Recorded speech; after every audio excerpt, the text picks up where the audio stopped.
Yunusobod 8-kvartaldan 2 xonali uyimiz chiqqan. 2 xona 4-etaj uyimiz, 9 etajga общий koridor.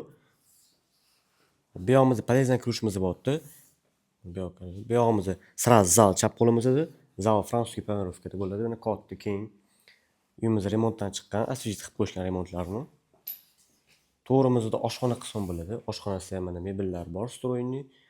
Bu yoqda gazi bor mana. Uyimizdan 58 kvadrat. Xo'p. Kerakamiz chap qo'limizda spalniya xonamiz bo'pti.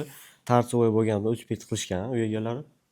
Mana remontlari yangi asvejit qilingan, yaxshi holatda turibdi. Xo'p, bu yog'imizda vanna qismi. Bu yog'imizda tualet mana. Narxini 72 ming so'rashyapti. Ulgurib qolinglar. Buni qo'yimizdan ikkita edi, bittasi sotildi уже. Pastdagi nomerga telefon qilib aloqaga chiqasizlar. E'tiborli uchun rahmat. Kimga yana shunaqa uylar kerak bo'lsa, ko'proq variantlarni Telegram kanalimizga tashlaymiz. Ko'plarni Instagramga qo'shib ulgurmaymiz. Telegram kanalimizga ссылка orqali o'tsangiz bo'ladi. Ссылка profilimizda bor.